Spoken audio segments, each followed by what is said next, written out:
श्रोता बंधु ओडिया धारा चैनल रे आपण मानक स्वागत जनाउछि। आज आम एठारे उपन्यास बधू निरूपमा शुणा। बर्षिब बोली खतई होई 9 बरसी लदी होइथिबा मेघुआ आकाश भली हेमांगिनी मुहटा गुम मारी रहिथिला। सकाळु उठी सासुंको मुह देखि निरूपमार मनटा भी भारी भारी होई उठिला। दिनटा आज भलरे जीव नाही बोली आशंका हैला। बापघर होइथिले मन खराप जोगु पलंकरे मुह माडी से सोई रही थांता। काहींकी सोई रहिबु बोली बोउ 7 थर पचारिले थरे से उत्तर देई थांता, मुंड बिंधुची, मते विरक्त कर नाही। आउ घड़ीक पर बोउ पुणी आसी ता मुंड चिपी दियंता, कहंता मुंड तो धक धक हेउनी, कौन होइछि सत कह। बोउ उपर विरक्त होई किछि उत्तर दियंता नाही निरूपमा। ओलटी अनुजोग करंता, तू मते रखी थई देबाकू नाही देखुची। ता मुह को डबडब करी चाही देई काउरी मंत्र जानिला भली बुझी पारंता ता मनर कथा। राण पकांता, नियम करांता, जबरदस्त भात थाली पाखरे बसी गेल्हा करी खुआई दियंता बोउ। किंतु आज से अभिनय करी किछि लाभ नाही। अभिनय कले फल ओलटा। तेणु निरूपमा निजर नीतिदिनिया कामरे व्यस्त होईगला। हांडी धोई पानी भरिला, चुली फुंकी निआं धराइला, रोषेई हब, चंदन घोरी फूल तोली थोई देई आसिला। सासु ठाकुर पूजा करिवे, उषांक पई जलखिया करिबाकू हब। कुआडे गाँ बुली जाइछंती जे देखा नाहंती, आसिले पका उठा करिवे। चाकरटा चाही बसिची, पान दिखंट भांगी देले से बिलकू जीव। आरे अंदुली बसाई चाकर माछ आनिथिला, थुआ होईछि, बाछि हळदी गोलाई न देले सढ़ी जीव। हठात मने पड़िला निरूपमार गोटाए लोक, अनेक काम चारिआडकू निघा न रखिले सबू अचल। अविवाहित जीवनर से फुला फांकिया दिन गुड़ाक हठात कुआडे अतीत होईगला सते। हांडी रे चाउल पकाउथिला निरूपमा। बाहरे उषार पाटी शुभिला। निरूपमा कहिला, मझी घरे जलखिया थुआ होईछि उषा, कुआडे गल चाही चाही मैं व्यस्त हेलेनी, जाओ खाइनियो, मु एठारे रोषेई करुछि। उषा फुलेई होई कहिला, कुआडे न जाइथिले तम पई ए अपूर्व चीजटा कुआडू आनी थांती नुआ बोउ। अपूर्व चीज? विस्मय रे उषा आड़कू चाहिला निरूपमा। उषा कहिला, भाईना चिठी देइछंती म नुआ बोउ, डाकवाला देई गला, गाँ जाक पचारुछि निरूपमा आचार्य किए। केही कहि पारु नथिले, तम नामटा तो आउ गाँ रे समस्ते जानि नाहंती। मु थिली बोली चिठीटा मिलिला, न हेले डाकवाला फेराई नहीं थांता। कथाटा शेष करी उषा लफापाटाकू हाथरे धरी हलाइला। से चिठी देइछंती। लज्जा और आनंदरे चकचक करी उठिला निरूपमार आखिडोला दुईटा। ए चिठी को अनेक दिन हेला से मने मने खोजुथिला, किंतु काहारी को पचारि पारु नथिला। ए अंचलर डाकघर उपरे भी तार अनेक राग और सन्देह होई जाइछि। चिठीटा निश्चय डाकघरे अटकी जाइछि बोली तार धारणा होइछि। किंतु आज हठात उषा हाथरे लफापाटी देखि लोभरे आखि दुईटा तार उज्जवल होई उठिला। उषा हाथरू चिठीटाकू नहीं से तरतर करी ब्लाउज भितर पुराई देबाकू बसिथिला। उषा ठारू चिठी नाम शुणी हेमांगिनी दुआर को चली आसिले। बारी रे से घसी पारुथिले, हाथरे गोबर लागिछि, किंतु पुओ ठारू चिठी आसीछि शुणी से छुटी आसिले काम को अधा पकाई दे कहिले, पढ़िलु माँ, निम कौन लिखिछि। संकोचरे चिठीटा काढ़ी लफापाटा चिरिला निरूपमा। चिठीटा काढ़ी पढ़िबा आगरु लज्जारे मुह तार आरक्त होई उठिला। विदेशी प्रियर प्रथम चिठी से तार। कल्पनार अनेक रंगीन स्वाहीरे लेखा होइछि से चिठी। केमिति से चिठी को पढ़ी पारिबो सासुंक आगरे। जीभ तार जड़ होई जाउछि। आकंठ लज्जारे रुद्ध होई आसुछि कंठ। मुह टेकी सासुंक आड़कू मध्य से चाही पारु नाही। एभली चिठी एपरि भाबरे पढ़ा जाए नाही। एकथा मध्य से मुह खोली कहि पारु नाही। सासुंक कथा अमान्य करिवार सामर्थ्य तार सीमाबद्ध। बयस अल्प हेले भी परिस्थितिर रहस्य अवध रहिला नाही उषाको। हेमांगिनी पिठीरे झुली पड़ी कानरे से तुनी तुनी करी कहि उठिला, भाईना कौन सब लिखिथिबे, नुआ बोउ कौन एमिति से सब पढ़ी देबे। हेमांगिनी सचेतन होई उठिले। सते तो ए कथाटा तांको मुंडरे ढुकिला नाही काहींकी। आगे पुओ चिठी लिखिले से ग्रामरे जहा पाखरे हेले पढ़ेई आणुथिले, सेही अभ्यास रही जाइछि। ए चिठी किंतु निर्मल तांको पाखको लिखि नाही, बोहू पाखको लिखिछि। चिठीटा पढ़िबा पई कहिबा तांकर भारी अभ्यास। एथर हेमांगिनी मुह भी संकोचरे संकुचित होई गला। निर्बाक होई चिठी को चाही ठिया होइतिबा बोहू को लक्ष्य करी से कहिले, थाउ थाउ माँ, चिठीटा पूरा पढ़ी सुनाइबा दरकार नाही, खाली कह ता देह मुंड भल अछि तो। हाँ बोली कही छाटीपिटी होई पलाइला निरूपमा निज शोइला घर को। पुओ भल अछि एतिकी जानिले तांकर सबु जानिबा होई गला। आउ अधिका तांकर किछि लोड़ा नाही। एतिकी जानिबा पई से आकुल हृदय अपेक्षा करी बसंती। डाकवाला हाथ को अनेई रहंती। देह भल थिले से खुशी। देह असुस्थ थिबा शुणिले गाँ ठाकुराणी पाखरे से गोटाए माजणा मनासी आसंती। पुओ केमिति भल होई जाऊ, ता पादरे कंटा न फुटू। पुणी घसी पारिबा पई बारिकी बाहारी गले हेमांगिनी। ପଛେ ପଛେ ଗଲା ବି ଓଷି। କହିଲା, ତୋର ଟିକିଏ ହେଲେ ଅକଲ ନାହିଁ ନାନୀ? ନୂଆ ବୋଉ କେମିତି ଲାଜରେ ଝାଉଁଳି ଗଲେ ଦେଖିଲୁଟି? ଛି ଛି। ଉଷାକୁ ଉତ୍ତର ଦେବେ ବୋଲି ଇଚ୍ଛା କରି କିଛି ଉତ୍ତର ଦେଇପାରିଲେ ନାହିଁ ହେମାଙ୍ଗିନୀ। ସ୍ୱାମୀ ସ୍ତ୍ରୀ ଚିଠି ନେବା କଥା ଏବକାଳର ଫ୍ୟାସନ। ବୋହୂ ହୋଇ ଆସି ପୁଅ ଝିଅର ମା ହୋଇ ସେ ବୁଢ଼ୀ ହେଲେ। ସ୍ୱାମୀଙ୍କ ଠାରୁ କେବେ ସେ ଚିଠି ଖଣ୍ଡେ ପାଇନଥିଲେ। ପାଇଥିଲେ ବି ପଢ଼ି ପାରିନଥାନ୍ତେ, ସେ ମୂର୍ଖ। କିନ୍ତୁ ବୋହୂ ତାଙ୍କର ତାଙ୍କ ଭଳି ନୁହେଁ, ସେ ଶିକ୍ଷିତା। ଏ ଯୁଗର ଆଦବ କାଇଦା ସେ ଜାଣନ୍ତେ କାହିଁକି? ଅହନ୍ତା କରି ଆକାଶର ଜହ୍ନ କେତେବେଳେ ବାଉଁଶ ବଣ ଆରପଟକୁ ଖସି ଯାଇଛି। କାରଣ ନିଦ୍ରାଭିଭୂତା ହେବା ଆଗରୁ ତା'ର ନିର୍ଜନ ଶଯ୍ୟାକୁ ଝରକା ଫାଙ୍କ ବାଟେ ଆଲୋକିତ କରି ଦେଇଥିବା ଚନ୍ଦ୍ରାଲୋକ ବର୍ତ୍ତମାନ ସୃଷ୍ଟି କରିଛି ଏକ ଭୟାତୁର ଅନ୍ଧକାରର ଛାଇ। ନିର୍ଜନ କକ୍ଷରେ ପୁଣି ଅନ୍ଧକାରରେ ଏକାକିନୀ ଶୋଇବାକୁ ଭାରି ଭୟ କରେ ନିରୁପମା। ଏପରିକି କଲେଜ ହଷ୍ଟେଲରେ ରୁମ୍ ସାଥୀମାନେ ସିନେମା ଚାଲିଗଲେ କକ୍ଷରେ ଏକାକିନୀ ନ ଶୋଇ ଅନ୍ୟ ସାଥୀମାନଙ୍କ ପାଖକୁ ପଳାଇଯାଏ। ସେଇ କଥା ଥରେ ସେ କହି ନିର୍ମଳ ପାଖରେ ଅପଦସ୍ଥ ହୋଇଥିଲା। ନିର୍ମଳ ମନ୍ତବ୍ୟ କରିଥିଲା, ଠିକ୍ କରିଛ, ଏକାକିନୀ ରାତିରେ କେବେ ହେଲେ ଶୋଇବ ନାହିଁ।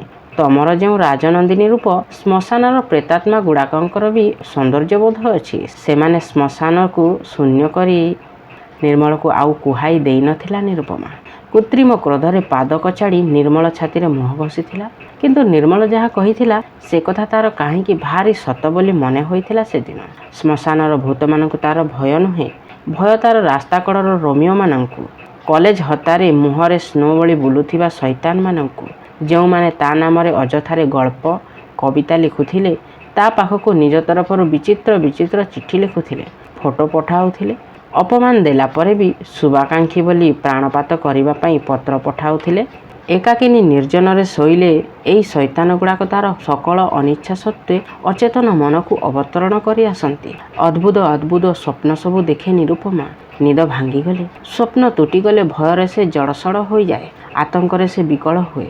ଥରେ ଥରେ ସେ ଅଶୁଭ ଅନୁଚିତ ସ୍ୱପ୍ନ ଦେଖି ରାତିସାରା ଭୟରେ ଠକ୍ ଠକ୍ ହୋଇ ଥରୁଥାଏ। ସକାଳ ନ ହେବା ପର୍ଯ୍ୟନ୍ତ ଭୟରେ ଆଖି ବୁଜି ଚେଇଁ ଚେଇଁ ଶୋଇଥାଏ। କିନ୍ତୁ ଆଜି? ନିରୁପମା ଅନ୍ଧକାରରେ ନିଃଶବ୍ଦରେ ହସିଲା।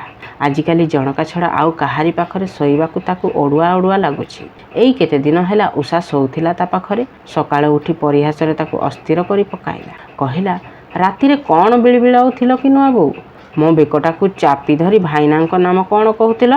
ଆରେ ବାବା, ଯେମିତି ମୋ ବେକଟାକୁ ଦୁଇ ହାତରେ ଛନ୍ଦି ଦେଇଥିଲ ନା, ମୋ ନିଶ୍ୱାସ ବନ୍ଦ ହୋଇଯାଇଥିଲା। କି ନିଦ! ଉଷାର କଥା ଶୁଣି ବିଗଳିତ ମହମ ଭଳି ଲଜ୍ଜାରେ ତରଳି ଯାଇଥିଲା ନିରୁପମା। ଅନେକ ଖୁସାମତ କରି ଉଷାକୁ ଅନୁରୋଧ କରିଥିଲା ଏ କଥା କାହାକୁ ନ କହିବାକୁ। ଉଷା ଏକଥା ଆଉ କାହା ଆଗରେ କହିନଥିଲା ସତ, କିନ୍ତୁ ତା' ଆରଦିନଠାରୁ ଆଉ ତା' ପାଖରେ ଶୋଇବାକୁ ଆସିନଥିଲା। ଏଣୁ ତେଣୁ କ'ଣ ବାହାନା କରି ଶୋଇଯାଇଥିଲା ଶାଶୁଙ୍କ ପାଖରେ। ଗଭୀର ସ୍ୱସ୍ତିରେ ମଧ୍ୟ ଦୀର୍ଘଶ୍ୱାସ ତ୍ୟାଗ କରିଥିଲା ନିରୁପମା। ଛୁଆଟା ପାଖରେ ନିଜ ମନର ଦୁର୍ବଳତାକୁ ଏପରି ନଗ୍ନ କରିଦେବା ଅପେକ୍ଷା ଏମିତି ଏକୁଟିଆ ଶୋଇ ଭୟଭୀତା ହେବା ଭଲ। କିନ୍ତୁ ଆଜିକାଲି କ'ଣ ଏକାକିନୀ ଶୋଇବାକୁ ଭୟ କରୁଛି ନିରୁପମା? ନିରୁପମା ନିଜ ମନକୁ ପ୍ରଶ୍ନଟା ପଚାରି ନିଜେ ହସି ଉଠିଲା। ନା, ଆଜି ତା'ର ଆଉ ସେ କୁମାରୀ ଜୀବନର ଭୟ ନାହିଁ। ନିର୍ଜନତା ତାକୁ ଆଜି କିଛି ପରିମାଣରେ ରୋମାଞ୍ଚ ଆଉ ଆନନ୍ଦ ଆଣି ଦେଉଛି। ଏଇ ଏକାକିନୀ ବଧୂ ଜୀବନର ରୋମାଞ୍ଚରେ ସେ ଆଜି ଉଲ୍ଲେସିତା, ନିମଜ୍ଜିତା। ଦିନଯାକର ଖଟଣି ପରେ ଏଇ ସ୍ୱପ୍ନ, ଏଇ ଏଣୁତେଣୁ କଳ୍ପନା ହିଁ ତାକୁ ଯୋଗାଉଛି ସକାଳୁ ଉଠି କାମ କରିବାର ଜୀବନ ଶକ୍ତି, ପ୍ରେରଣା। ଆଉ ସେ ଭୂତ ଭୟ, ଯେଉଁ ଶୈତାନମାନେ ତା' କୁମାରୀ ମନର ଧର୍ମଶାଳାରେ ଅବାଞ୍ଛିତ ଆଗନ୍ତୁକ ଭଳି ପ୍ରବେଶ କରି ଉପଦ୍ରବ କରୁଥିଲେ, ବଧୂ ହୃଦୟର ପବିତ୍ର ମନ୍ଦିରରେ ଆଜି ସେମାନଙ୍କର ପ୍ରବେଶ ନିଷିଦ୍ଧ। ତା' ଅଚେତନ ମନ ଭିତରେ ଆଜି ଯିଏ ସ୍ୱପ୍ନର ଦୋଳିରେ ଝୁଲି ଝୁଲି ଆସୁଛି, ସେ ହେଉଛନ୍ତି ତା' ଜୀବନର ଦୋସର ନିର୍ମଳ। ନିର୍ମଳ କଥା ମନେ ପଡ଼ିବା ମାତ୍ରେ ଫିକ୍ କିନି ପୁଣି ଥରେ ହସି ଉଠିଲା ନିରୁପମା। ଏଇ ଅଳ୍ପ ସମୟ ଆଗରୁ ନିର୍ମଳ ଆସିଥିଲା ତା' ନିମିଳିତ ନିଦ୍ରିତ ଆଖିରେ ସ୍ୱପ୍ନର ସ୍ୱପ୍ନିଳ ପରିବେଶ ଭିତରେ। ମୁହଁ ଶୁଖାଇ କହୁଥିଲା, ଖାଇବା ପିଇବାକୁ ଭାରି ଅସୁବିଧା। ହୋଟେଲରେ ଖାଇ ଅଯତ୍ନରେ ବଢ଼ି ଦେହ କ'ଣ ହେଲାଣି ଦେଖୁଛ। ତମେ ପରା ମୋ ଦେହ ଟିକିଏ କ'ଣ ହେଲେ କାନ୍ଦି କାନ୍ଦି ଅସ୍ଥିର ହେଉଥିଲ। ବାହାଘର ପରେ ତମ ମନରୁ କ'ଣ ସେ ସମବେଦନାର ନଈ ଶୁଖି ବାଲିଚର ହୋଇଗଲା? ନିର୍ମଳର ସେ ଶୁଖିଲା ମୁହଁକୁ ଚାହିଁ ସେ ବିଚଳିତ ହୋଇନଥିଲା। ଉତ୍ତର ଦେଇଥିଲା, ଯେଉଁଦିନ ତମ ଦେହ ଟିକିଏ ଖରାପ ହେଲେ କାନ୍ଦି କାନ୍ଦି ମୁଁ ଅସ୍ଥିର ହେଉଥିଲି, ସେଦିନ ମୁଁ ଥିଲି ତମର ପ୍ରେମିକା। ମୋ ସମଗ୍ର ସତ୍ତାକୁ ତମେ ହିଁ କେବଳ ଗ୍ରାସ କରି ଯାଇଥିଲ।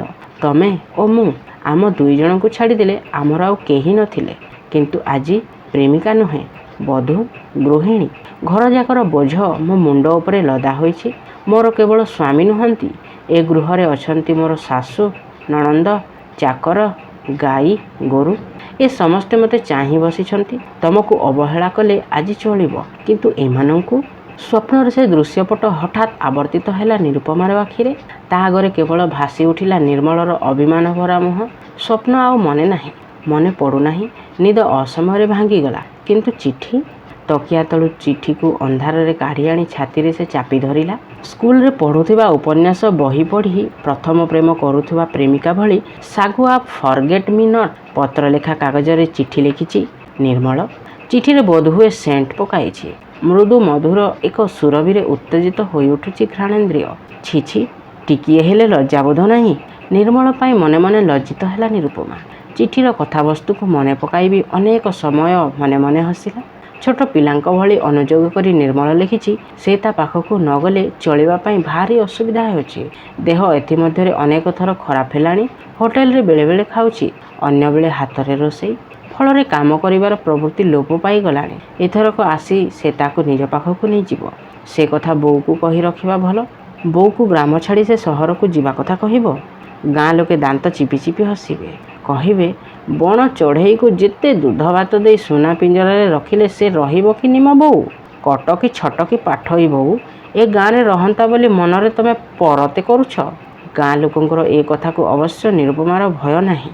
ଭୟ ତାର ଶାଶୁଙ୍କ ପାଇଁ। ସେ ଯୁଗର ଲୋକ। ସେ କାଳର ଧାରଣା, ବିଶ୍ୱାସ ତାଙ୍କ ମନରେ ବୁଢ଼ୀ ଆଣି ବସା ଭଳି ଛନ୍ଦି ହୋଇ ରହିଛି। ସେ ହୁଏତ ଭୁଲ ବୁଝିବେ।